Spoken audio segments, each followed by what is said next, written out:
I'd like to call the Town Council meeting for May 23rd, 2017 to order. We'll open the meeting with a pledge of allegiance followed by a moment of silence. Pledge allegiance to the flag of the United States of America and to the republic for which it stands, one nation, under God, indivisible, with liberty and justice for all. We could just take a moment of silence, reflect on our duties here as members of the Town Council, and remember all our veterans home and away, and our first responders and public safety personnel.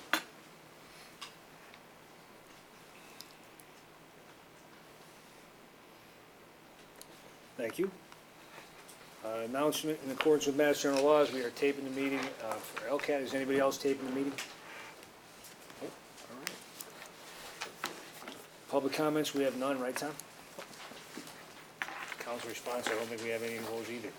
No. All right. And I'm going to entertain a motion to take out of order our presentation by 9B. 9B. Yes, we can go to 9B, the presentation for the proposal of a multi-purpose facility at 330 Chestnut Street. So moved. Yeah. Second. It's moved and seconded. Any further discussion? All in favor? Aye. All right. Welcome. Welcome. Thank you. Thank you for taking us, putting us on your agenda and taking us out of order to make this brief presentation. My name is Frank Fitzgerald. I'm an attorney with offices across the parking lot from the town hall at 46 Center Square, which is way too convenient to the Center Square Grill. I'm here today as part of a team that has been put together with respect to this proposed development at 330 Chestnut Street. I'm providing legal advice along with my co-counsel, Jane Manteleschi. In addition, we have Rob Levesque from R. Levesque as our civil engineer, and Steve Severia from Fuss & O'Neill for traffic and planning. I'd like to introduce for the presentation Joe Connolly, who's a principal with M&A Properties, the owner of the property, and they've owned the property for several years, and John Tykena, who's with M&M Realty Partners, and who's partnering on this project with Mr. Connolly's company. So with that, Joe. Hi. Good evening. Good evening. How are you? John? Again, my name is Joe Connolly. I'm with M&A, and I was before the town 3 years ago, and we talked about the problems we've had with 330 Chestnut and what to do with the site. And we promised the town we'd come back when we thought we might have something to talk to the town about. And you might wonder why it took us 3 years. But we actually were waiting for the change in government, waiting for things to be in place, and now we're back to talk to you. The property has been a little complex for us to rent, try to do things with different people. We're either too far away from 91, or the building heights are too high, or they're too low. So we've tried everything we could. And at the time, 3 years ago, we came before the town and said we were interested in thinking about trying to repurpose the property and trying to take another look and say, what could we do with it? We've been long-term holders of the property. We've had it now for almost 25 years. And we were looking for a developer that could partner with us that had the like mind of being a long-term partner and a holder of property, not somebody who just goes in, buys something and flips it. So we've made an investment in the community, we think, and we'd like to hang on and try to do something with the property, and that's what we're here before you today. So our partner is with a company called M&M, and John is here to represent them. And John? Thank you. Hi, I'm John Tykena. I'm the Director of Real Estate Development for M&M Realty Partners. Like M&A, that owns the property now, a family-owned company, M&M is also a family-owned company.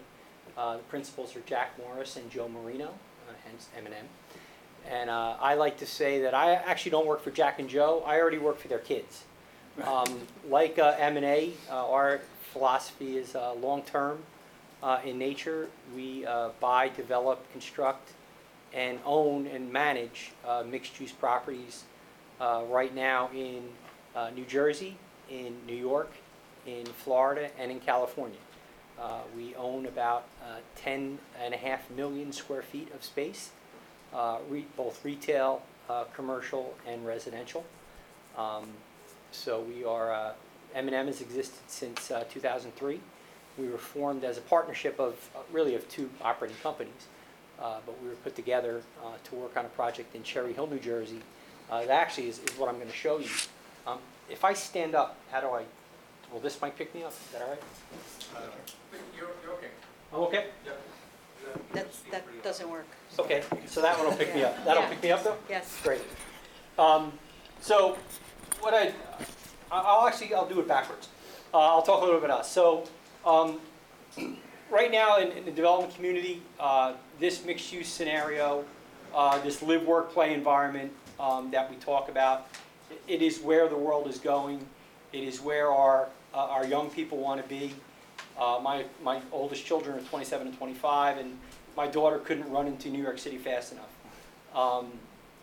We just heard from GE that they had to go to Boston because that's where their employees want to be. They want to be in these mixed-use communities, in vibrant places to live, work, and shop and dine and do all those things. So these images are actually from a place called Cherry Hill, New Jersey. It was the Garden State Racetrack, 200 acres in this instance.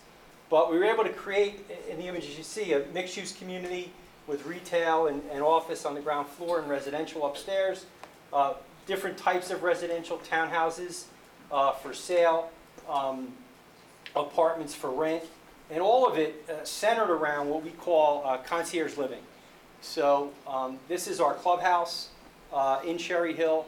And when I say concierge living, it is a place where literally you walk in, 14 hours a day, and there's a concierge standing there. There's an employee standing there who can help you and take care of things. And in 2017, most of what that occurs for most of our residents is actually receiving your packages from Amazon and all the places. But it's also a place where, as a clubhouse, they can gather. We have conference rooms, we have fitness facilities, we have recreational facilities and pools and all those types of things. But really what it is really a hub for the community, where we have so many folks that are at home, working from home, whatever, telecommuting 1-2 days a week. This becomes a place where they can get out of the house and they can go and spend an hour or two and interact with their neighbors and different people, which we think is critically important. On the retail and the restaurant side, we have the mixed-use portion, and we expect we'll have a mixed-use portion here that'll be up on Chestnut Street. That'll be a mixed-use piece where you will be able to have shops and restaurants, coffee shop, whatever, ice cream place, where folks from town can come and gather, sit and have a cup of coffee out on the side, on the sidewalk, and watch your neighbors go by and be a place where people can meet. We also recognize that we're on the rail trail, and we expect that we're going to become a good meeting place for the folks that want to come, and maybe they want to come and they'll meet their neighbor there, and then walk down the trail up and back, and then they'll sit down and have a cup of coffee or a latte or an ice cream cone or whatever it is. So we do envision that it'll be that type of place. It is what we do all over the country. I'm working on probably 9 of these right now in different states at all different levels of development from this point right now all the way up to and through construction. Now, the one that's right next to our office is actually, we're getting ready to put up the final mixed-use retail building right now, and we already have the residences behind. So we're very excited about it. We're very excited to work with your staff. Denise and Robin have been phenomenal to work with at the beginning, really looking out for what the community is looking for, and being very responsive and really wanting to bring us into this process. And we're hoping coming off of tonight that we can start to work with your staff, with your different departments, and then work with the planning board starting next month as we move through the process for the zoning. So we're very excited about it. Like I said, this is the type of place that we can talk about. We can have many other examples as we begin moving forward. Just I'd be remiss if I didn't do the little bit of where we are. So we are on Chestnut Street, right by Shaker Road. We have the big building. It's about 550,000 square feet. This is the zoomed in view a little bit. You can see that we have the big building. This is the tall portion, that's 55 feet high. The lower portion is about 25 feet high. This is the one that's kind of built like a bomb shelter. Actually, I was down in the bomb shelter in the basement yesterday. It's still dark and scary if anybody's interested. But you can see the property is extensively developed. It covers about 55 to 60% now, and we would expect that as we start working together that we're probably going to look to cover about the same amount.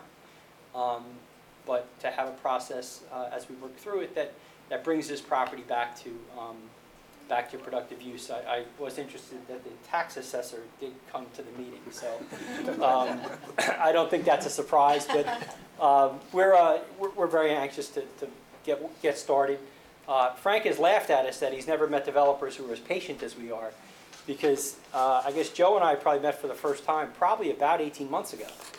And as we started talking about the process and the project, you started moving through your charter process, and we recognized, fortunately, that it wasn't the time, and the time was for us to sit down and wait and let you come through your process. And we're very glad that you did, and now we're very glad to be able to work with you. And I'm anxious for any questions that you have, and then for us to get started. Your vision, you talk about... Through the chair, I'm sorry. Go ahead. Sorry about that. So your vision, you talk about a live, work, and play. Can you just kind of describe your vision a little bit more? Are you talking predominantly at the place, shops in residential property? Or is there another work component that I'm missing? No. It is predominantly a live place. This is predominantly a residential project. I view the work and play almost as an amenity to the place that you want to live. The work pieces of it will be shops and restaurants. Yep. I would expect that we will have office type uses, medical type uses. We've been getting a tremendous amount of interest in what I would call a WeWork communal workspace facility, where they're not that big. You know, it could be something that's only 1,500, 2,000 square feet, but there are places where an individual proprietor or a small business person can come in, have that office environment, and as importantly, have that ability to interact with other business owners and other people and use that dynamic environment. So I would envision that it would be retail shops and stores, would be some restaurants, would be some office component, walk-in medical, Quest Diagnostics, that type of thing. And then this type of office, communal office facility, but small. The whole thing is probably only 40,000 or 50,000 square feet. It's, a small component. Like I say, we treat it as an amenity of the residential. So, we're going to quote unquote we're going to buy the restaurants in. We're going to buy the shopkeeper. The one I keep referring to, there's one right by my house, is Lily Bees. They sell, Vera Bradley bags, and, that's where you go for Mother's Day and your wife's birthday, and, you buy the gift and whatever. But that shopkeeper, she can't be in the mall. She can't be in a high-priced place. She has to be in a neighborhood, a neighborhood center. And that's what we're going to be. We're going to be a neighborhood center, for that end of town, if you will. Okay, thank you. Couple questions. Sure. How many units do you envision there? We haven't gotten there yet. Okay. It is a big project. There's 550,000 square feet on the project now. We're at least going to replace that. So, it's a number in the hundreds, but we haven't gotten there yet. We haven't gotten to, are they apartments, are they townhouses, are they condominiums, and that can change it dramatically. You can, for one townhouse might be 3 apartments, in terms of size and all those types of things. But that's exactly the type of thing that we need to work with the community on and say, what would we like to see? What type of place, Right.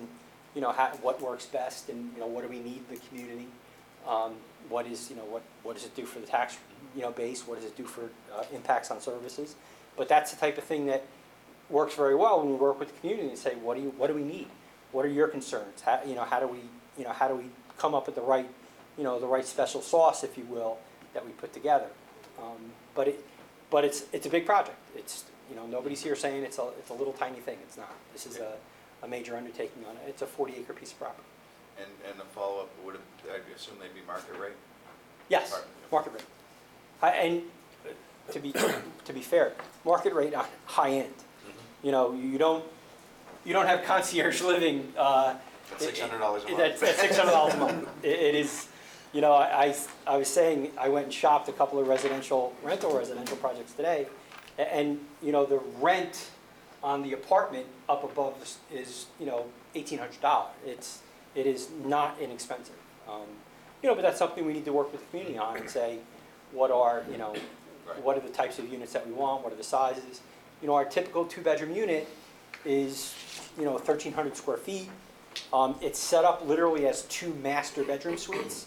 You know, so whether it's perfect for the young professional that wants to share. You know, it's easier to have, you know, roommates and nobody gets the big bedroom, both get the big bedroom. You know, or it becomes the situation where, you know, what it becomes is, you know, my kids are gone and out of the house. I'm going to have a house.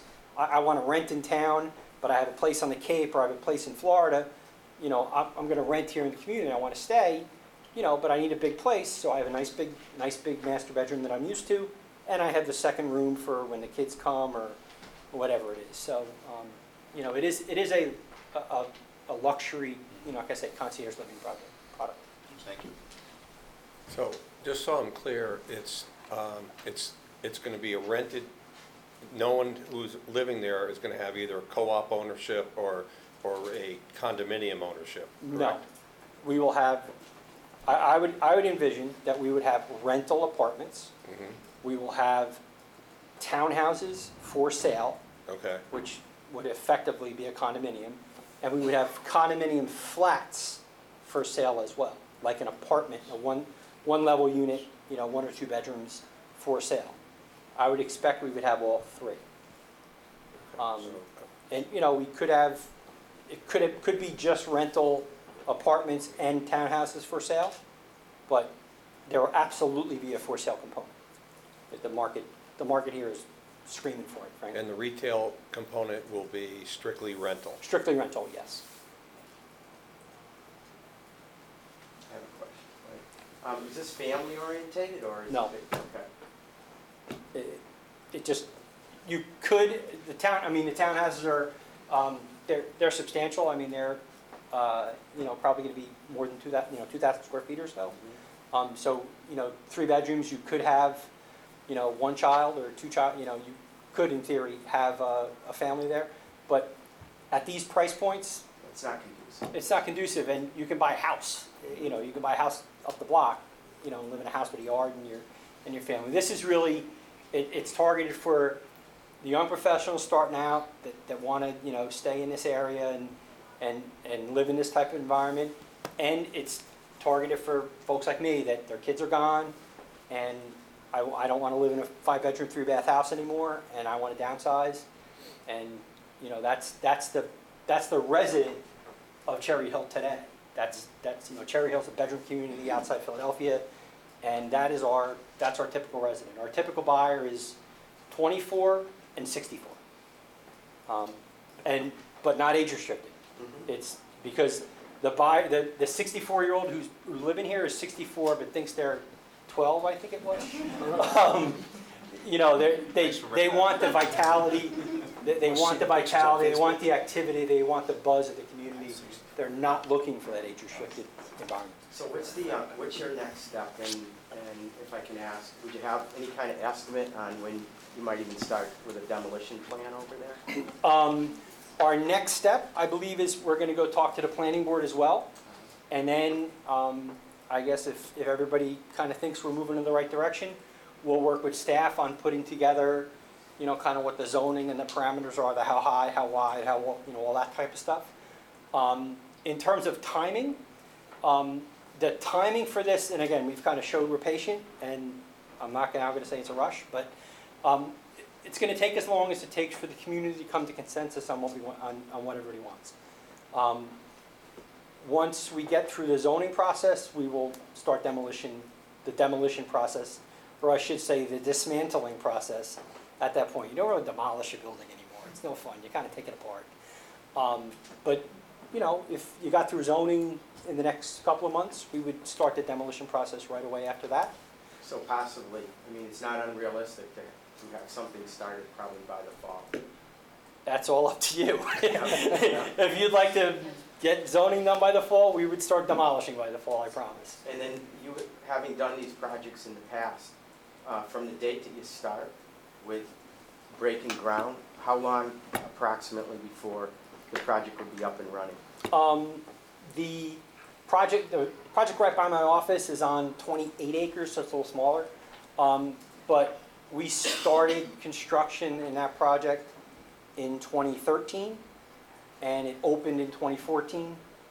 And we're starting we're down to literally the last building, the last 50 units right now.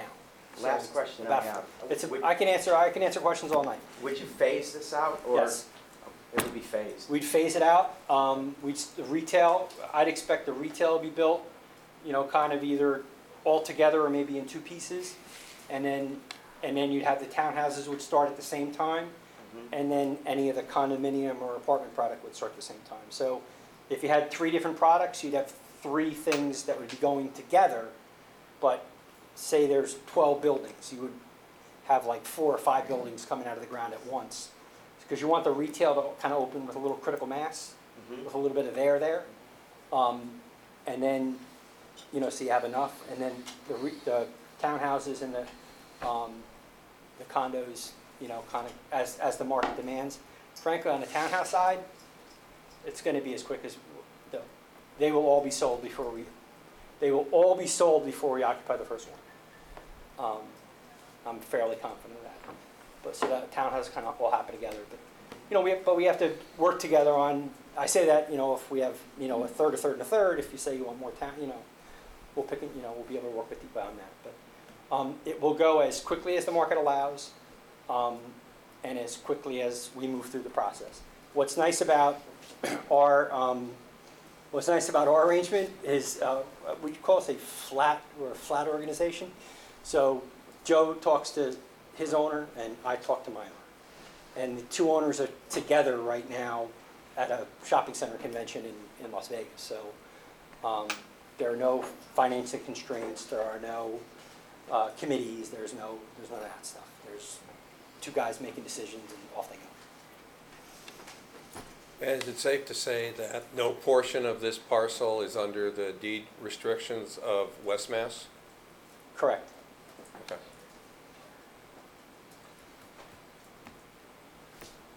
So outside of outside of feedback, what would you be looking as this project moves forward to the council for? Well, we're going to be looking for zoning, so that will be your action. And I guess there's a back and forth with planning and the council, so we'll move through that process. So that will be your action, will be zoning. And I think that's it. And obviously, and you said with feedback, so I assume. Yeah, the feedback I got, yeah. But your action is adopting the zoning ordinance, and how we do that. And, we've been working with Robin a little bit and Denise, and now that we kind of get going with the process, we can start bringing other departments in, get the planning, and I think off we go. And aside from like the feedback and the zoning piece, is there like an expectation of how many units you have, like in Cherry Hill, for example, what percentage are rental, what percentage or is there, you're open to whatever? We are open to whatever and what the market supports. Yeah, no, I mean. So if you told me that you wanted everything for sale, we would say, you know what, because of our buy and hold, we'd like to keep something. Particularly units above the retail, they're going to be rental. They set up for rental. They're an asset that our owners wanted. They would like to own land for a long time in East Long Meadow. I got you. But beyond that, it's going to be what the market will bear. Again, the townhouses, there are going to be as many of those as, that's going to be easy. On the condominium versus a rental apartment on that side, that's going to be a play. A play like, is it this, this many, that many, and a balance that, I think we'll all kind of work together on and what we feel right about. And that'll come down to time too. I mean, if they're rentals, I think we'll buy and fill as fast as we go. So I recognize that no engineering has been done, but on first blush, and I assume the answer, I know the answer, or you probably wouldn't be here, but on first blush, does the infrastructure, the town's infrastructure support this? Traffic patterns, water, sewer, all those critical infrastructure things that are gonna be demanded by the property. Are our pipes in the ground big enough? Are we gonna have any major infrastructure improvements? Now, I was all excited to say yes, and then he asked me an answer that the answer is no. Yes, we've been looking at those types of things. Fortunately, it's a 550,000 square foot manufacturing facility, so it had substantial infrastructure bones to begin with. So we have great water and sewer in front of the site. Traffic, we expect there's going to be a traffic improvement at our corner of some type, but again, it's a significant project. We expect those type of improvements, but nothing, there's no showstopper here. There's no, oh my goodness, we need a 10-mile water line. There's no, there's none of that. Right, that's kind of what I was thinking, that Right. kind of stuff. There's no showstopper to stop this. It's, and we expect right now, it'll be this is a local approval. We don't expect to have any state permit, any of that stuff. We think it's in your hands. Well, I can't speak for the council, but for me, I'd like to see this move to the next step. I like the concept, I like the idea. You know better than I'd be surprised that the community could support it in terms of the rentals, the purchases, the retail demand and all that. But obviously that's your job and expertise and not mine. Certainly I would hope the community could support it, but I think it'd be great. I think it's great for the tax base, it's great for the community, it certainly replaces an eyesore. It's time. At this point, yes. So we're clear on our marching orders. That's industrial garden zone, correct? Yes. All right. And what we're looking at is to allow those uses to be part of the industrial garden zone, or are we going to add an additional layer of special permit? We're going to add an overlay zone that permits this type of use with So, okay. conditions. but So we'll- it may include a little larger piece than just this piece? Correct. It might. Okay, otherwise it'd be kind of, all right. Right. It won't be just us, but there's not all that much that lends itself to this. Got it. Thank you. Thank you. Okay, thank you. Thank you. Thank you for your time. Very exciting. Good. Thank you. Good. Thank you. You thought I'd be long. Yeah. Quick night, or- I said 45 minutes, I said, oh, an hour. All he did was come in with those nice colored pictures, that was it. There'll be more colored pictures, I promise. Yes. Visual learning. All right, so I'm gonna entertain a motion to go back to, Thank you. thank you very much. To go back to our regular, Good luck. Good luck with that. thanks, guys, See appreciate you it. soon, thank you. Thank you. Entertain a motion to go back into order of the agenda. So moved. Second. Moving second, any further discussion? All in favor? Aye. Denise, you don't have a report tonight, correct? I don't, I can do a verbal report, but I've been working on things like fireworks and parades and All right, fair enough, we'll move on then. fire drills, actually. We'll let you skip tonight. How's that? You're off the hook for a I'm little. good with that. Don't you have another presentation to do anyway, so. Yeah, I do. All right, fair enough. Now I'm gonna, go to 6, approval of minutes for the May 9th, 2017 open session. So I'll entertain a motion to approve the May 9th, 2017 open session minutes as submitted. So moved. Second. Moved and second, any further discussion? Hearing none, all in favor? Aye. Aye. I'll stay in. I wasn't You weren't here present. that day?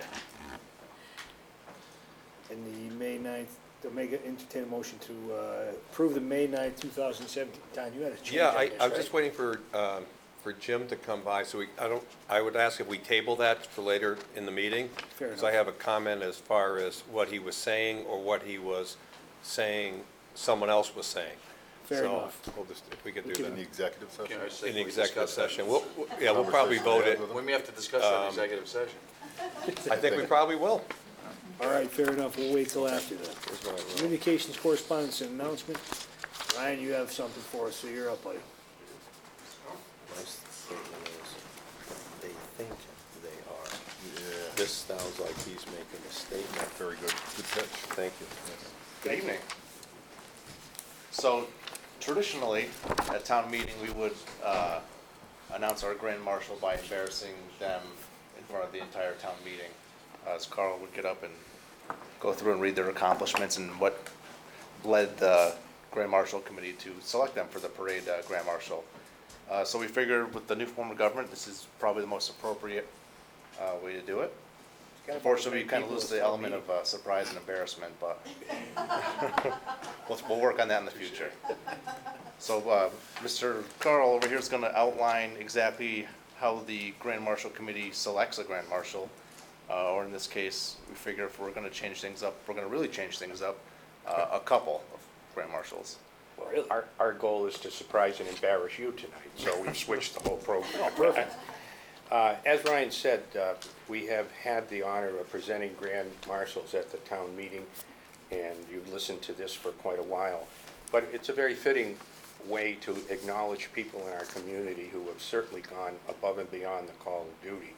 This is the 19th year that we've chosen a grand marshal, and it's customary that I'd like to read the names of the past grand marshals.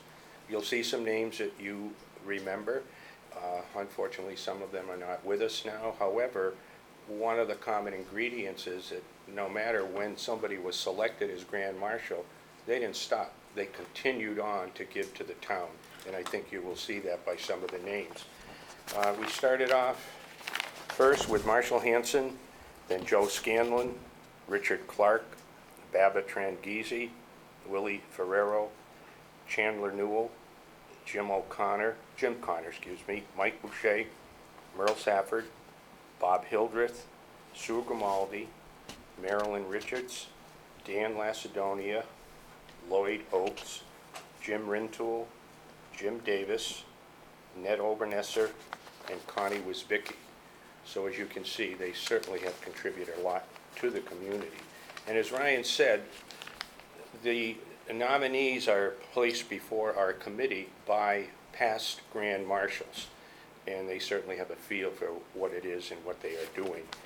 The qualifications that we take into consideration are that they are a visible citizen in the community, they are participating in town activities, served on town committees, have been a member of a civic group, a service organization, a club, or a youth organization, or a business affiliation, and they have volunteered for many activities and overall have contributed to the betterment and quality of life in East Long Meadow.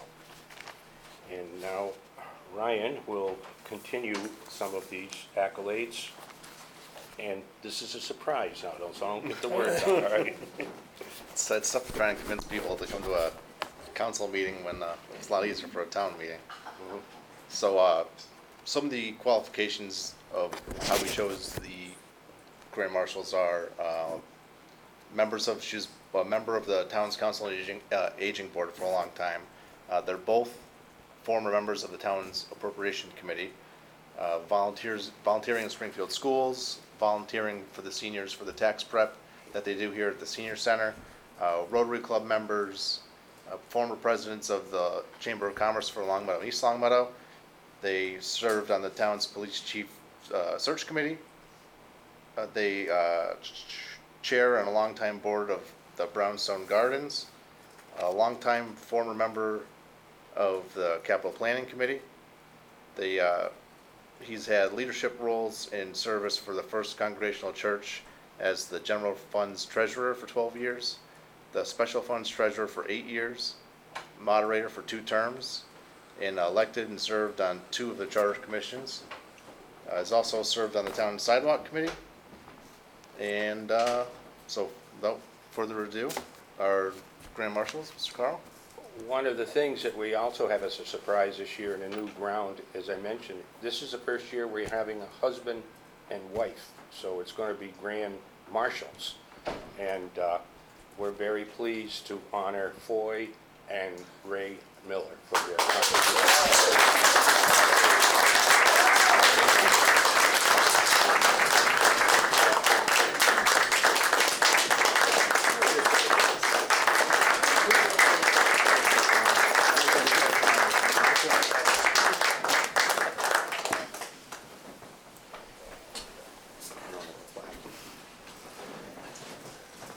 Congratulations. Thank you. Thank you. Boy and Ray will be receiving an honorary plaque in the near future, and they will be riding in a convertible on the Yay. day of the parade. So we're hoping for good weather, but Good. well deserved. Thank you. Thank you. Thanks.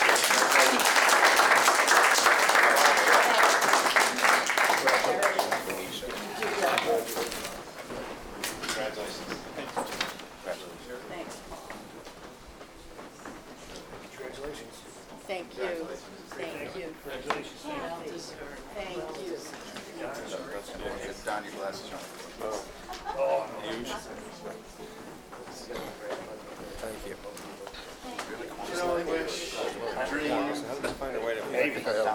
Yeah. I'm so excited to flip them over. That's easier than town meetings. Thank you. You have more people than town meeting too. You have more people than town meeting usually does too. Thank you. The parade is on. I saw that this morning. There's no Thank doubt you. about that. I'd just like to thank the parade committee. The people in the town, we love this town and we each chose to serve in whatever area interested us. It's coincidental that we each served on the appropriations committee, me for 1 year, Ray for 18 years. And, you know, I love what I do, he loves what he does, and I think we're all fortunate to live in a town like this where people get involved. And the council is a great example of that, and all of you are here tonight. That's a great example of town participation, so I know I'm talking too much, I'm sorry. She told me not to.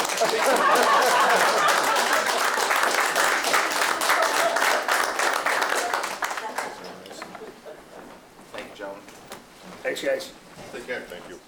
So we have a Memorial Day proclamation to be read at the Memorial Day celebration from the governor, which is here. So I'm not going to read it tonight because we're going to read it Monday, but he did send it, signed it nice, and so we have that for Memorial. Tom, town election, June 6th. That's it? Done, thanks. It won't be much longer than that. Give the council a quick update. It's our only election this year, the annual town election. Coming up on June 6th, it's in 2 weeks. We had our, according to the new charter, we had our lottery to choose where everyone's name is going to show up on the ballot. And on the councilor side, it was going to either be Ford Kane or Kane Ford. So it turned out Kane Ford. And for the school committee, we had the lottery, and the order of names on the ballot is Torsia, Ficero, and Thompson, the way it came out with the drawing. So, and you had that in May, post meeting on May 11th. You know, now it's just time finishing up the assignments on the election workers. Got everything on our checklist all up to date, and it's getting the word out now. Probably do a robocall. Always want to get as many people out there to vote as possible. Always a challenge, but you know, we'll always try to do the best we can. And we have the ballot question on prohibiting the the marijuana in town. So hopefully I'd like to shoot for 15% turnout, maybe even more than that. Again, the more the better. But within 2 weeks, we'll know. And that's at your next council meeting. We'll know the results. So, thank you. That must have been a lot more boring this year doing the ordering people, because you were 29 people short. I tell you, 32. I mean, I don't know if I'll ever see something like that again. But it was such a change. What a difference a year makes. Like a flea market. It was good. And just one quick point, it's 1 day voting, so if anyone's watching thinking they So can we show don't up get a early couple voting day this early, time. nothing like that, just the same day. No, the state hasn't moved to early voting. It's still just for general elections of the governor's race and the national race. However, there's been a lot of interest in the state of towns wanting every election to have early voting, and I don't think they're ready to make a decision on that yet. Thank you. Thank you. Very much. So now we can actually, Trying to go on order?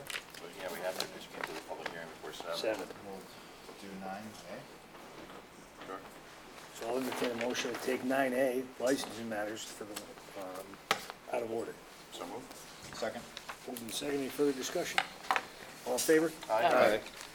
All right, so we have a one-day beer license for Mr. Grudgeon for July 1st, 4 to 6 at Heritage Park for the East Summerall High School class reunion of, what, 77, I think? I don't want to get the day wrong. Opa was Bless you. in, Thank you. bless you. Opa, Marty's here, I think, right? Yeah, in the shadows. There you are. You're hiding back there, Marty?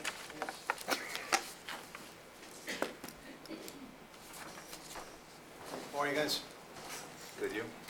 Yeah, the hours are actually 4 to 8, and we're copying 5 years ago about there was a 50th reunion of Maple Shade and the whole reunion for the whole town, and Opa came to Heritage with their beer truck, and I was copying that, although when they had it about 5 years ago, they didn't get as many people as they thought, so they're hesitant on my count, but they would provide one barrel if my count doesn't grow, which it will. So I was just copying what they did 5 years ago. And it's But it Opa- is 4 to 8, and I heard you say 4 to 6. Oh, I did? I'm sorry, my fault. Yeah, no, 4 it to is 8. written as 4 to 6, but it is 4 to 8. All right. And Oh, yeah. that's Opa too, right, Marty? Yes, It's doing that, so they have their insurance and all that? yeah, so just, they are just hesitant because what happened the last time. Gotcha. They want to see me go first, or rather them go first, Fair enough. you know. So, they do anything on it? No, I mean, And about, right now, we're saying about 60 people, so. I was part of the vote 5 years ago to allow the 50th reunion. So we've committee, done, So, all yeah, right, we've done it. fair enough. So I will entertain the motion for the 4-hour alcohol permit for July 1st.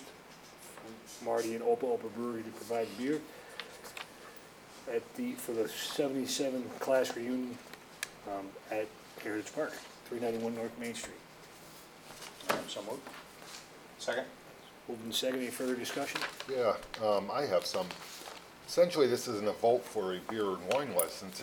We're talking about a change in the rules and regulations that currently are in place that regulate the activity at that facility. Because it's clearly under number 7, you can't possess or consume alcoholic beverages. So if we were to issue a beer and wine or any type of a license for alcoholic beverages on that facility, we're doing so in violation of the regulations that are currently in place for that facility. Which we do every year for the 4th of July. At Center Field, you do it every year. There is no, we did it here. We did it 5 We years did it ago here. here. Well, all due respect, what you did 5 years ago shouldn't drive what the council It's true. does now. I'm not opposed to it, but maybe maybe our rules should reflect more the wishes of the community then.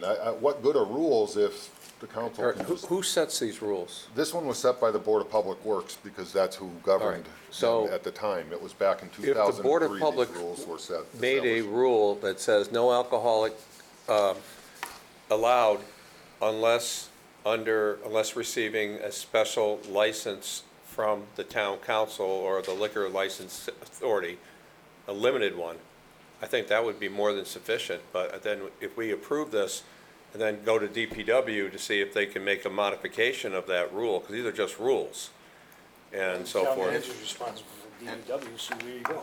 And if I can be a devil's advocate to Eric's devil's advocate, and see, we have a dog park, and if you look at number 11, that's violating the rules of the park.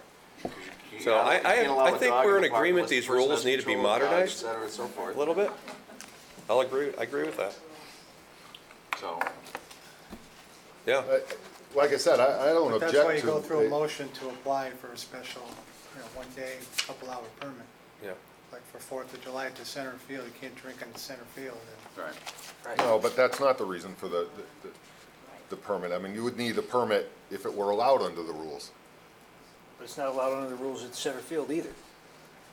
The But we point is, let if it it happen. was, you'd still need the permit. Right. Right. So the fact that it's in the rules that you can't have it has nothing to do with obtaining the permit.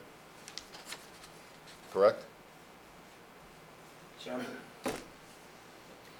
Go ahead, Jim. Go ahead, Jim. And the councilman is correct, actually, that the rules currently prohibit the use or consuming or possession of alcoholic beverages on park property. There is an additional section, though, at the end of Rule 23, which allows the entity, Board of Public Works, under this document, and now the manager under the change of government form, to grant a waiver where there's good cause shown and there's sufficient evidence that there's going to be no harm to public safety. So if the council were predisposed to approve this license, they could approve it subject to the ability of the applicant to obtain a waiver through the manager's office for the event that's going to take place to allow alcohol to be consumed on park property. So Denise, That would makes you sense. allow a waiver?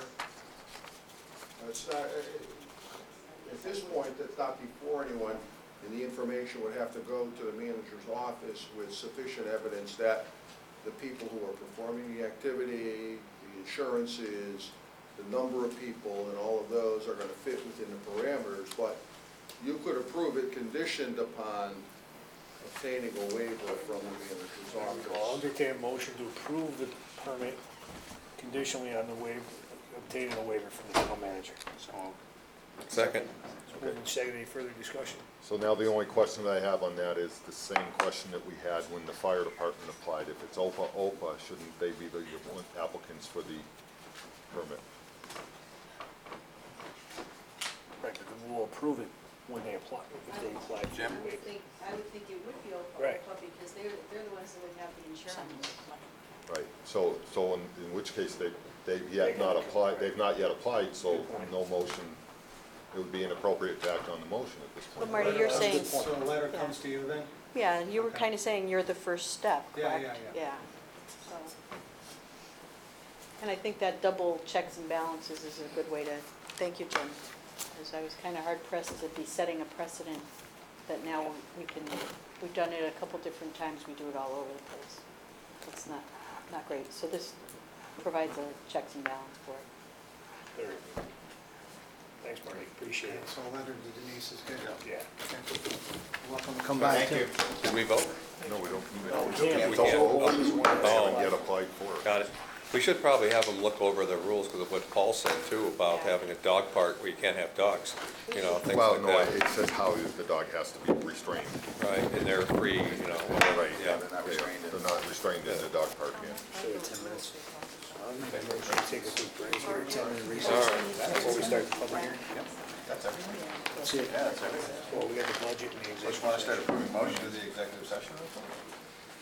Kick everybody out. Yeah, we have to pick everybody out to do that. Yeah, everybody's Do that at the end. Oh, okay, yeah, good. So I'll entertain a motion Still to wanna take do yoga. a 10-minute recess. So moved. Second. All in favor? Aye. Aye.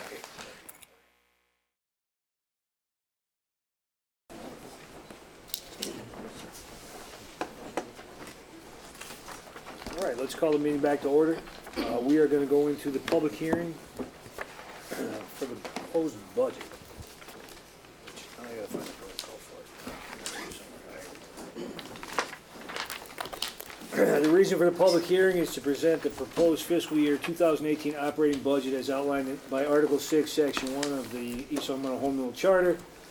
Council members from left to right is Don Anderson, Eric Madison, Paul Federici, Kevin Manley, Joe Ford, Kathleen Hill, and Michael Kane. Procedures as follows. I'm going to open the public meeting. Tommy, could you read into the record the legal notice? In conformity with the requirements of Mass General Law, the East Long Meadow Town Council hereby gives notice that it will hold a public hearing on May 23rd at 7 p.m. in the Council on Aging Media Room, 328 North Main Street, East Long Meadow, to review the proposed FY18 operating budget as outlined by Article 6, Section 1 of the East Longmeadow Home Rule Charter. Thank you. Denise, if you guys want to present the budget at this point, that would be great. Thank you. I apologize for facing the public and not the council, but it is a public hearing for your all comments and for us to address you all. So I have copies of the budget here for everybody, and I can go through it a piece at a time. We have, the budget process has been extremely collaborative, and without the help of the employees, the Board of Education, all the commissions and folks that have helped, we could not have gotten this budget to where it is, and it's a good, solid budget. It also includes a capital plan, which was also a very collaborative endeavor. The expenditure highlights that I will go through are certainly that I'll explain right now that if you go through the comparisons of last year and this year, on the expense side, it's very difficult to compare one year to the other, because there were a lot of changes in departments and new departments that were established. So we had to take money from one, and it's just not an equal comparison for this year. We've also added a couple of different things. One is civilian dispatch, which was approved by the council to add, to put the police officers that are trained as officers on the street, and ambulance service, the beginning of an ambulance service. It's a 3-year project to fully establish that, and replace a 1988 fire truck with a lease purchase kind of arrangement, so that it's small pieces over a period of 5 years that we address the need for a fire truck. It's the ladder truck. And any of those presentations can certainly be done. Our police and fire chiefs are both here, and they're ready and willing to answer any questions you all have, right? Sure. We also have the Board of Education here. At this level, at the council's budget level, it is a one-line amount. But there was significant discussion about the school board's budget, which is a big piece of the town's budget. So they're here. If you have any questions on their budget, they're here as well. So we can go to the sources and uses overview, and I guess I would entertain any questions you all would have. You can see the bottom line numbers here for 2018. We're recommending a uses of $57,175,023, an increase of $1,931,780. That reflects the increases in the police and fire services especially. The sources you can see are $58,930,393,139, an increase of 3.63%. Uses is an increase of 3.50%. So that's the high level of the expenses and the sources, and the next pages have a little more detail. And thank goodness they add up to the same amount that the previous pages did. They give you a level of detail that if you have any questions, certainly we are here to answer any questions that you all have. We did include in the sources and uses the state's estimated budget for the House. because in the past few years, the actual final budget approved by the state tended to be the closest to that one. So even though there has been a release of a estimated budget after that, I found that the numbers were actually closer to the House, so I felt it was better to stay more conservative and to actually stay in line more with what we're seeing. So if we do wind up getting higher, awesome. Are there any questions on our sources or uses proposals? The next pages are our capital projects. And I don't have the total amount. Do you remember how much the total capital project requests were? Yes. I'm sorry to interrupt you. No. I didn't realize. I do have a question on item 421 under the general fund use, under public works, the administration and highway. Does that include any money for sidewalk construction? No. The sidewalk fund, if you're referring to the sidewalk fund that was typically voted every year, that's a separate fund that we charge. That is not general fund. So if it were the gentlemen who do the work, if it's in-house, they are typically housed within that department, but whatever labor that they ensue for it would be charged to the sidewalk fund. And so the sidewalk fund is nowhere in this? Correct. But the sidewalk fund does have $110,000 in it now, if I remember correctly. I can look at the updated number and tell you in one moment what is currently remaining in the sidewalk fund. And a plan for sidewalks, I had asked Bob Parent, did you bring any of the sidewalk? Yeah. So there's, for the council and for anybody that's interested, and I thought you might be coming, we have copies of what the sidewalk plan is. Thank you, Bob.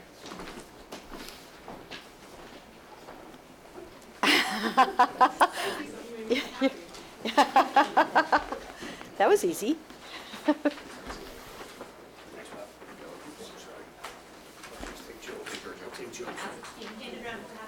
So any follow-up questions I have about the plans for sidewalks, when date, where they're going to happen, which streets, what dates, It's Public Works, basically, that puts the plan together, and it's in conjunction with funding that's done, approved by the council. do they come and ask when they run out of money? This is an inherited plan, so at this point, there's enough funding for where we are for this year. Right. And it'll be an ongoing rolling plan. Can you just say your name and address? Yes, Sorry. I'm Christina Cooper, I'm at 142 Meadowbrook Road. Thank you. No problem, sir. Sorry. I forgot to say it. Any other questions? You couldn't have given her a better present, Bob. Any other questions on our uses and sources? Any questions on our capital projects?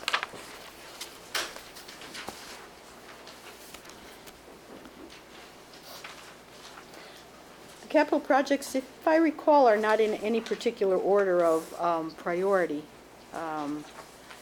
except that all the ones are grouped together. They were the highest rated by Tom O'Connor, Ryan Quimby, Sarah Menard, and I were the ones that reviewed all the projects. We tried very hard to address something for each department, so that we and stay within certain parameters that had been set. Do you remember the parameters, Sarah, for the capital projects? It was a certain percentage of last year's budget, right? Yes, it's it originally started off with approximately 2% of the prior year budget, and then the town council directed us to increase a little bit in order to include the ambulance. So we did that. The sidewalk fund had at the beginning of the year $108,000, and year to date we have spent $65,000. I do have one last question. There was something in the news about Eric Lesser's recent bill distributing, it says $200 million in Chapter 90 funds, and it had East Longmeadow in there getting $581,000 for transportation projects. And I'm wondering if it does get signed by Charlie Baker, would any of that be applicable to sidewalks, or is transportation not? Bob, correct Certainly. me if I'm wrong, but I don't believe that that applies there. I believe it's just the road itself, correct? It would be applicable. What has been identified right now for roadway, what you saw in the press was the typical allocation that we get from Chapter 90 every year. So it wasn't the new amount or a different amount than we've typically seen in the past. Sidewalk projects are eligible. I will say at this point we've targeted, in fact today we just submitted the project request to go into Mass DOT for repaving of Kibbe Road, which I think most people in the audience would agree, is one of our main streets that needs some significant work, and Mill Road as well that needs significant work. And that'll expend the significant amount of this year's Chapter 90 money. There may be money. We're spending more time investing effort in improving the longevity of roads, so you've seen a lot more crack sealing going on in town over the past couple of years. So we always try to reserve $30,000 to $40,000 per year to be able to put into additional crack sealing. So until we actually have bids in hand, we don't know what the hard number is going to be. But at this point, we anticipate Kibbe and Mill Road will take the majority of the Chapter 90 money for this year. Okay, thank you. Yes.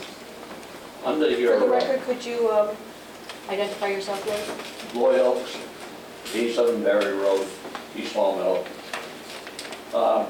That first item under the capital project, the Summers Road, is that going to negate all disposal up there?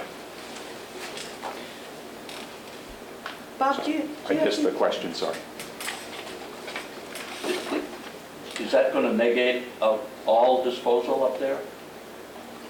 The site will continue to be used as a transfer station, which is what it's been used for the past 10 or 15 years. There hasn't been any on-site disposal going on for quite some time. So it will close the areas that historically had been used for on-site disposal that weren't fully closed in the past, but the transfer station activities will continue as they have. How about grass and leaves and stuff like that? Those will continue to be received. Right now, what we've been doing is we compost those on site. Largely right now, we've been retaining that material on site because that's an important part of the landfill closure, the organic layer at the top of the landfill. Once we have the landfill closed, there may be some opportunity for that compost material that will be used not by just DPW, but a whole variety of alternatives. But at this point, we're going to use everything we have ourselves just for the landfill closure. So you're still going to be able to take brush and grass? Absolutely, that's the in game plan. addition to the transfer bins that are there? Correct.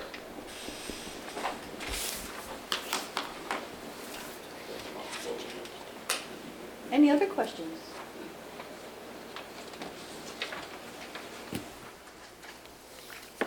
Then we'll go on to the enterprise fund, correct? We should just clarify in the capital projects, you'll notice that they all say funding source of general fund budget or for the sewer enterprise sewer budget.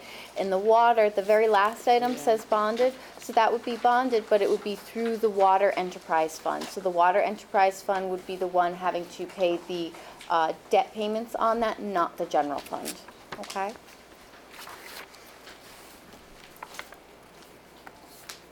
So Sarah, I'll ask you to explain the Sure. enterprise fund since you're... Sure.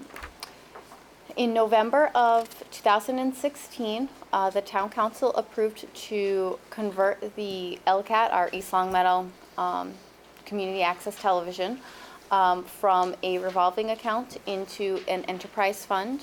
It had come to my attention that it was no longer allowed by the state for it to continue in a revolving fund, so we had to make a choice and either move it to an enterprise fund or to special revenue. We were already essentially operating it very similar to an enterprise fund. And an enterprise fund means that the fund is self-sustaining.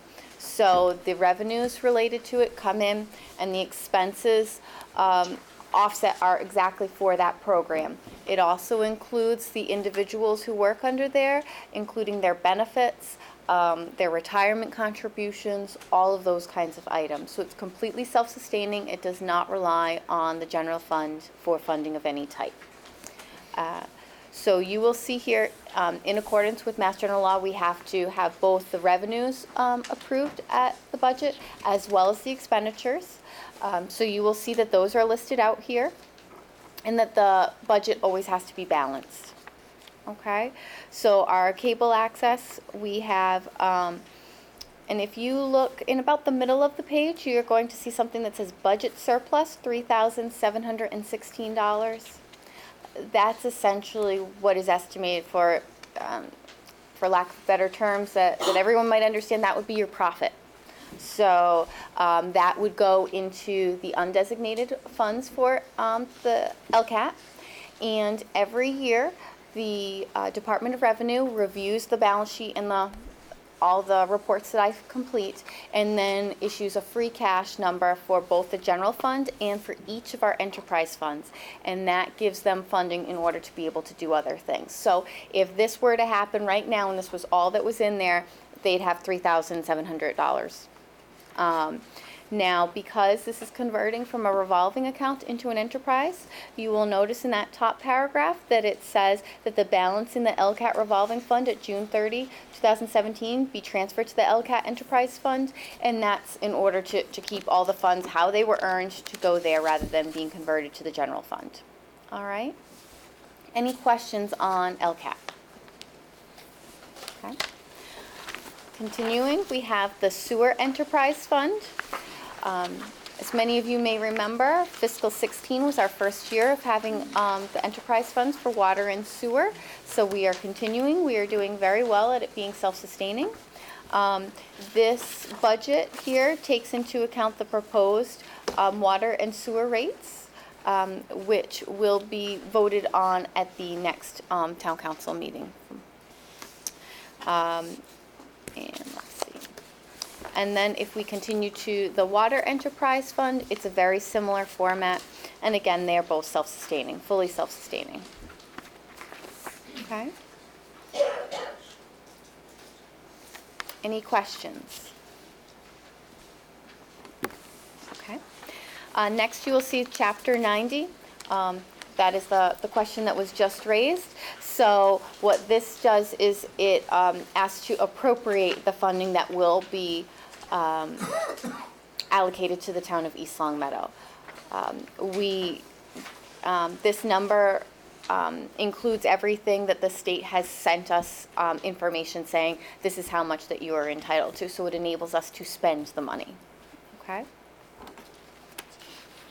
And this is a type of fund that can carry over from one year to another. It does not have to all be spent in the next fiscal year.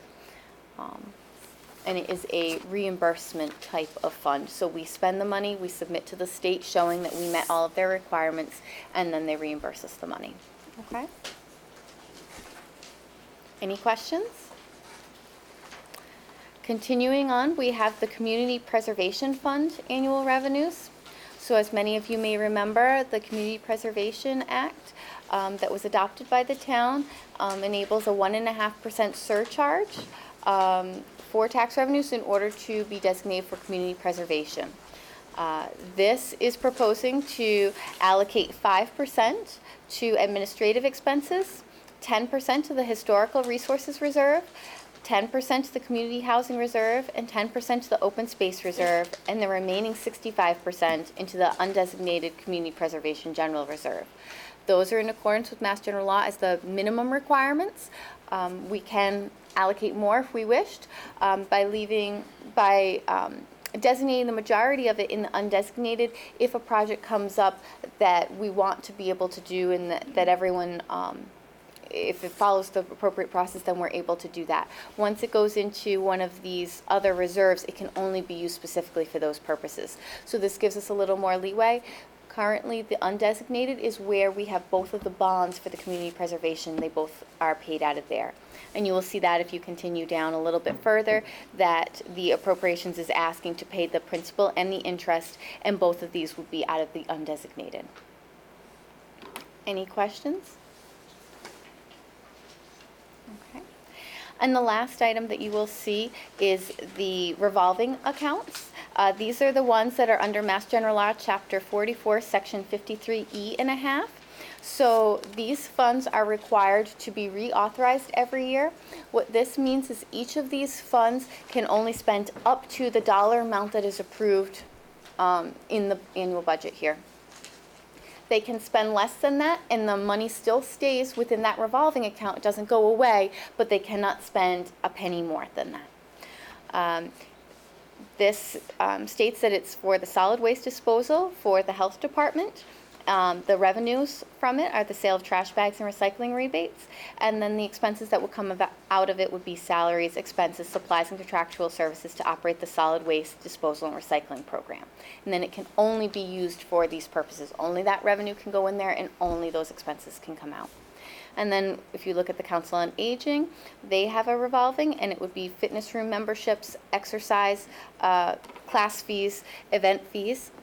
And the expenses out of there would be salaries, expenses, and contractual expenses to operate these programs at the Council on Aging.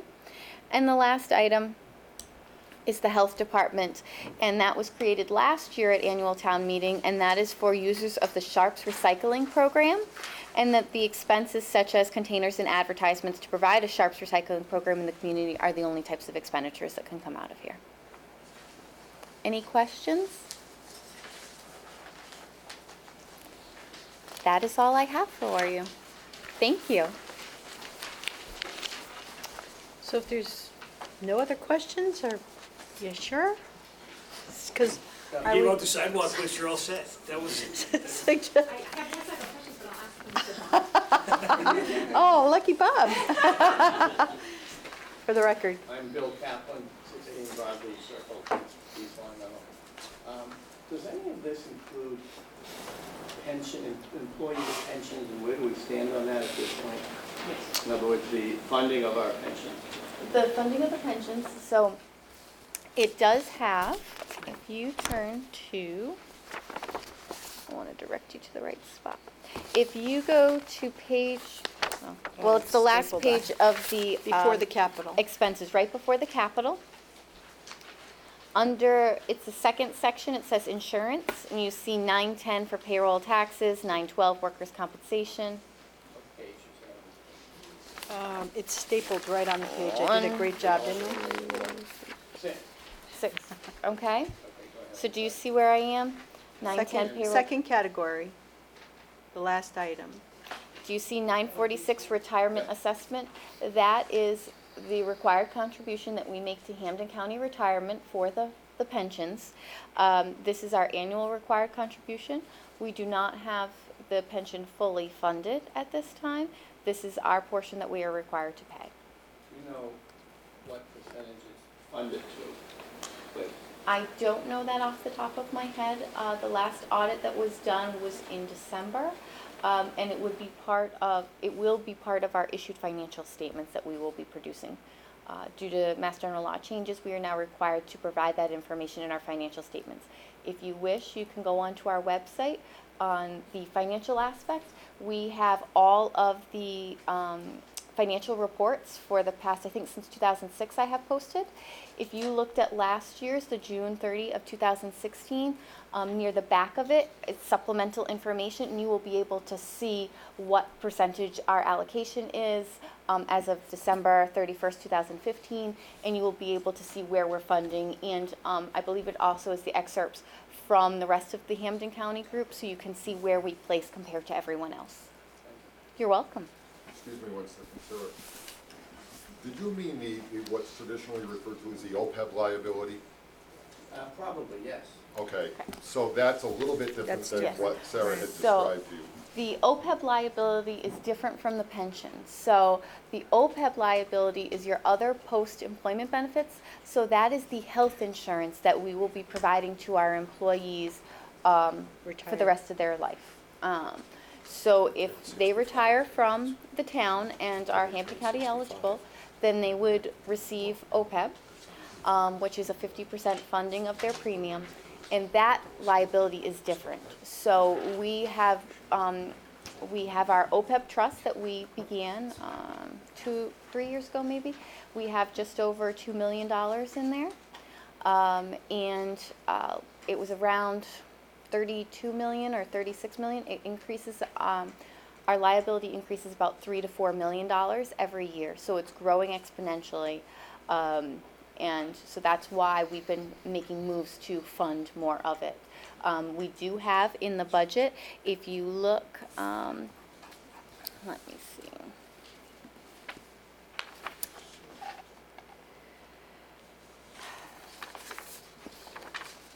It's on 6 here, always. On 6, you see Yeah, it? just Yep, underneath in the where you're middle. looking for. In the middle, it's kind of bolded on that same page. After total yeah. general fund budget, you can see OPEB trust fund, that we are contributing 100,000 this year.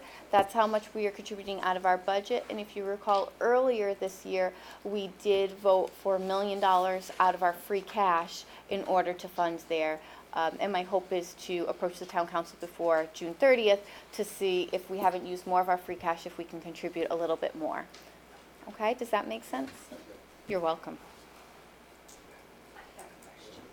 I'm Mary Gentleman Kaplan at 16 Broadway Circle, and I'm looking at page 5, under General Government, 160, Town Council Clerk. That's significantly different than this year. You want to chat a little bit about that, please? Absolutely, my pleasure. It is a big jump. So, with the change in the charter, it required the separation of the clerk from the treasurer collector. Previously, that was one department. So how it was budgeted was in department number 145, that treasurer collector, it was treasurer collector clerk. All of the personnel expenses were in there, most of the operating expenses were in there.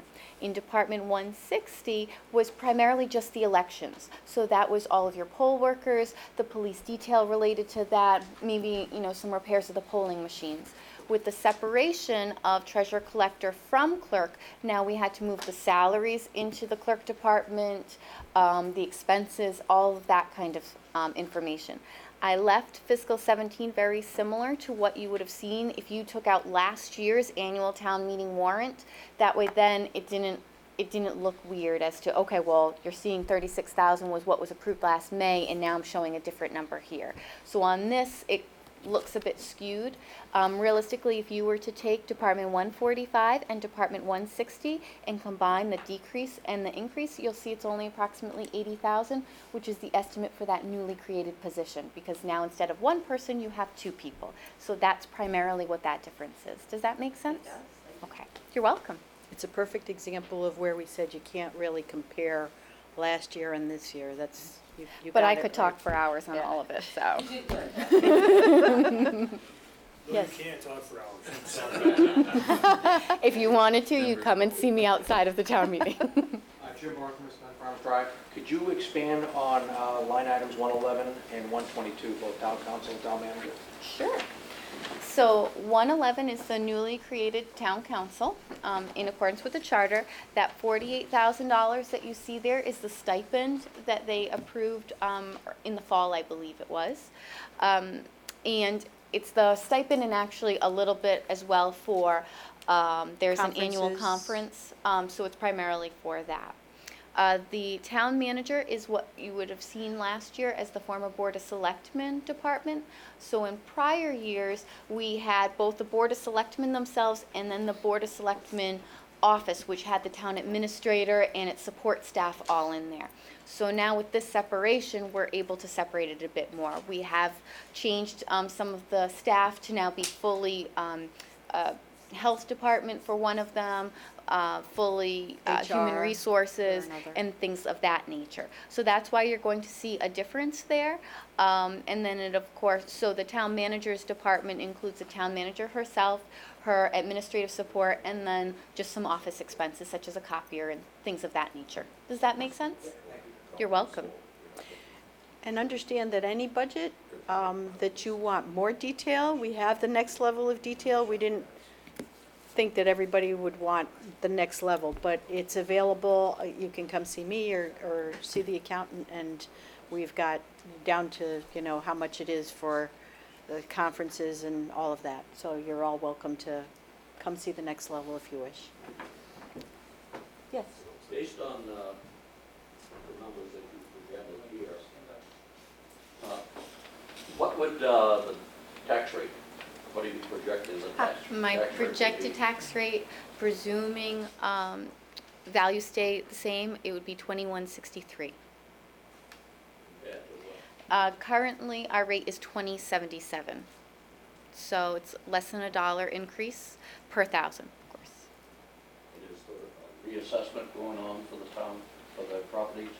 No, not this coming, is it it's next year, So, right? so we are required to have a revaluation of all properties every 5 years. However, every year we do a, an update. So every year that is occurring, we are doing that. It's happening right now. We actually already had the consultant out to begin work on that. So we will see where the values may lie. But a full revaluation is just every 5. Mhm. Okay. If you had more specific questions about when your property would be, then you can come and see the Director of Assessing, and she'd be able to give you a little bit more information or answer more in-depth questions on that. Is a notice sent off to individuals when they're reassessed? I'm not clear, you'd have to discuss that with the Director of Assessing. I'm sorry, I don't know that. I don't know that one. Any other questions? I'm glad y'all had questions. I think if there are no other questions, the council can close the public hearing. All right, that's it. Nobody's got anything else, huh? All right. Absolutely. No? Just as it was settling in my mind, and you said we had spent, I think it's like 68,000 from what's in there now, how will any more money get into the sidewalk fund after it's all spent? So that is an item that is proposed usually in the capital budget. It was proposed this year. We did not, it didn't make the priority cut, especially considering all the other projects that DPW had going on. And at the time when we were looking at it, there was still more in there. So we do anticipate that DPW will be coming forward next year for additional money for that. But due to all the other projects that they have going on, there's only so many of them. They prioritized, so that was the list of capital projects. Yes, it was Year one, 19 will probably be six. Right. yes, And yes, you, ma'am. you weigh how much is left in the fund and how much they can actually do in that year. So, you know, if you with all the priorities that we needed to take care of, to put money there when they still have money and still have the ability to do some, it was felt that that was a lesser priority. Denise, as currently funded, how many more years would we be able to sustain the project? Well, probably next year, I would think. Bob would know better, but I would think next year will be, that seemed to be what we thought. Right, I Bob? would expect the balance to be expended during fiscal 18, so Right. by fiscal 19, there most likely would be a request. Yes. I've seen. For the that- record, you Oh, sure. John Starks, 28 Elm Street. I'm looking at 2018, and I'm seeing projected new growth as we have a projection of, what page are you on? Yep, she's on the going down like third page $50,000. essentially. Is this a timing issue, as I hear there's a lot of projects coming forward, and so it's a matter of not hitting this, or can you explain a little how that came about? When the Director of Assessing and myself sat down, we discussed what new growth was, and we felt that given the market, given the trends that we're seeing, that it's slowing down. And so we didn't want to estimate that it would be higher when it wasn't. So last year, we wound up having higher new growth than we originally anticipated, but that had nothing to do with real estate. It was primarily personal property. So, you know, you have to make your best guess at the time when we have the information. We think it's better to be conservative because of what we're seeing in the trends. And, you know, who knows, if something big all of a sudden comes up, then that would impact there. But this year, we're not seeing anything that would make us think that it's going to be as high as it has been. You're welcome. That's it? I think so. All right. So at this time, I'm going to close the public hearing and then have the council discuss the matter. Who else? You can go. So, Really?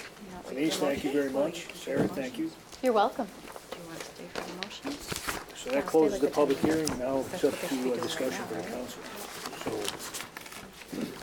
Well, Mr. President, I think that we've discussed this budget at great length over numerous meetings. I think we've had opportunity, there were some questions, but I don't think there was any opposition to any of the proposed. So I recommend we move into appropriating the town budget. anybody else? Any No, thoughts? just, I agree. You know, there's some big numbers out there, there's some significant projects, but I think we have to move the town forward, especially as it relates to public safety. And I think, you know, we did as good a job as we can vetting it out and understanding it. Hope the residents followed along, so yeah, I think it's time. All right, so I'm going to move that the town vote to raise and appropriate $54,694,454 for town purposes and charges in anticipation of revenue for the 12-month period beginning July 1, 2017, in accordance with General Law, Chapter 44, Section 4, and all acts in amendment thereof, and including in addition thereto, Chapter 849, the acts of 1969 as amended for the operation of the town departments as contained in the East Long Meadow operating budget. As printed in a chart with this presentation, a copy of which is attached to this motion, is made a part hereof by reference entitled General Fund Uses, General Fund Operating Budget, Fiscal Year 2018. So moved. Second. Moved and seconded, all in favor? I have a question. Yeah. Jim, I noticed in the verbiage of this, and this is a technical thing, but I want to make sure we do it right. It says, I move the town vote to raise. Should it be the town council vote to raise? Because it's not a town vote, technically. It's the, if you consider the town council as being representative of the town, and that's appropriate, if you want to clarify and say the town council votes to raise and appropriate, that's fine. So- The appropriating authorities. So it's fine the way it is. Technically, it should be the town council votes to raise and appropriate. I didn't? I wrote that in too. Yeah, you did. All right, I'll amend that to be town council as opposed to, I'm not reading the rest of that. Just add I'll move the amendment. Second the amendment. All right, so with the amendments moved and seconded, any further discussion? All in favor? Aye. Now do we want to vote on the original motion? Oh, that's right, yeah. We just Yeah. use the amendment. So now we're going to vote on the original motion. Yeah, We moved and seconded, right? So it's moved and seconded, any further discussion? Hearing none, all in favor? Aye. Aye. No, I don't think so. Sure. Public hearing? No? So do you want all That's you. motions to be read as town Yes. council? Yes. Yes, sorry. Okay. I move the town council vote to raise and appropriate $100,000 to be added to the stabilization fund account number 8216 for the purpose of setting aside funds for future expenditures. Second. So moved. It's moved and seconded, any further discussion? All in favor? Aye. Motion. I move the town council vote to raise and appropriate $100,000 to be added to the other post-employment benefits liability trust, account number 8225. Second. Moved and seconded. Any further discussion? All in favor? Aye. I move the town council vote to raise and appropriate $50,000 to fund the compensated absence reserve account number 8226. Second. It's moved and seconded, any further discussion? Hearing none, all in favor? Aye. I move that the town council vote to raise and appropriate, transfer, and reappropriate and borrow for capital purposes for the 2018 fiscal year a sum of $2,181,712 for the purposes and in the amount set forth in the chart published with the presentation, a copy of which is attached to this motion and made a part hereof by reference, entitled Fiscal Year 2017 Capital Projects, as recommended by the town manager as follows. Raise and appropriate for general fund capital projects $1,216,117 to be bonded and paid from the Water Enterprise Fund $640,000, and from the Water Enterprise Fund, $234,818, for a total of $874,818 for Water Enterprise Fund projects. From the Sewer Enterprise Fund, $90,777. All right, hold on one second, you gotta fix your motion, because it's not 17 capital projects, it should be 18. Where is it? Oh, yeah, the 2018. Thank you, Sarah, by the way. Okay. I will correct, I don't have to reread the whole thing, right? No, Just say, just we can correct. where I stated fiscal year 2017 capital project, my motion instead says fiscal year 2018 capital projects. I'll second the motion. It's moved and seconded, any further discussion? All in favor? Aye. This is a bonding issue. We're going to run into a problem going forward with bond counsel. You should take a roll call vote to establish that there are two-thirds vote or this. Okay. We'll do a roll call vote, Don? Aye. Eric? Aye. Paul? Aye. Aye. Joe? Aye. Kathy? Aye. Mike? Aye. Very good. Thanks, Jim. Good. Yep. I move that the town council vote to raise and/or appropriate $582,988 by borrowing or otherwise for the construction, reconstruction, and/or maintenance of public ways to be expended under the jurisdiction of the Department of Public Works, and said sum to be reimbursed by the Commonwealth of Massachusetts. Second. It's moved and seconded, any further discussion? All in favor? Aye. Again, the same issue. Don? Aye. Eric? Aye. Paul? Aye. Aye. Joe? Aye. Kathy? Aye. Mike? Aye. Thank you. All right. Motion 7, I move the town council vote to raise and appropriate $2,794,799 to the Water Enterprise Fund for fiscal year 2018, as printed in the presentation, a copy of which is attached to this motion and is made a part hereof by reference, entitled Water Enterprise Fund. Second. It's moved and seconded, any further discussion? Do we have to do the roll call here too? Nope. Hearing none, all in favor? Aye. Aye. Aye. For this one? Water is the one that's bonded, so I would assume it's or is it just capital? That's up to you, Jim. Okay. All right. I move the town council vote to raise and appropriate $1,962,955 to the Sewer Enterprise Fund for fiscal year 2018 as printed in the presentation. A copy of which is attached to this motion is made a part hereof by reference, entitled Sewer Enterprise Fund. Second. It's moved and seconded. Any further discussion? All in favor? Aye.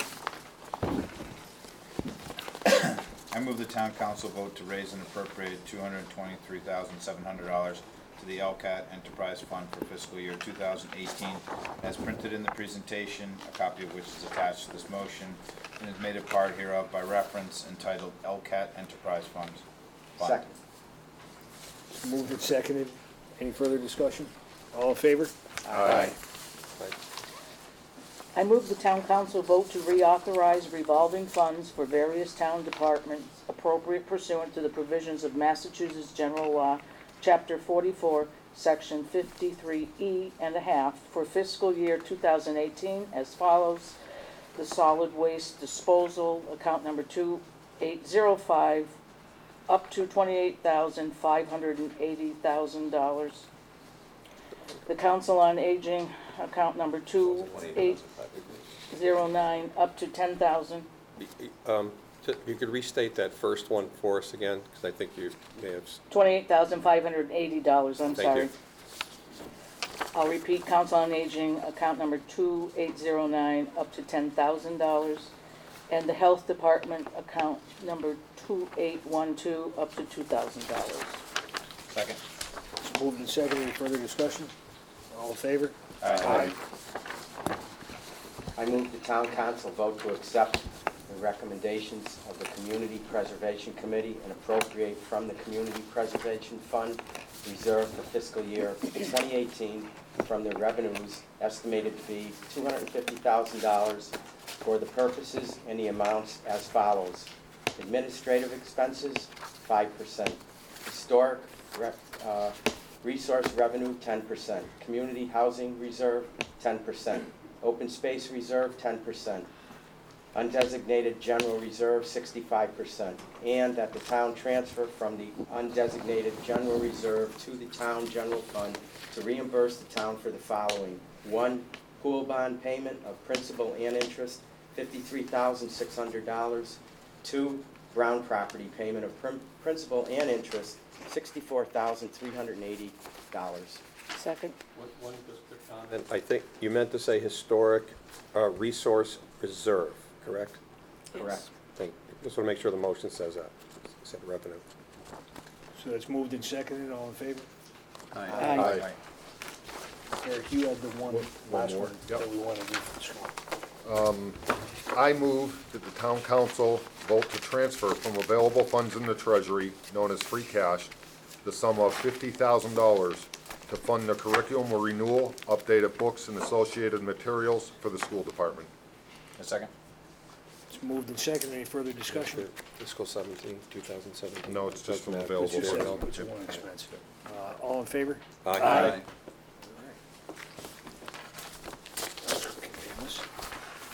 We have a budget. We do. Congratulations. Good news. Easy, yeah. And sidewalks. Thank you.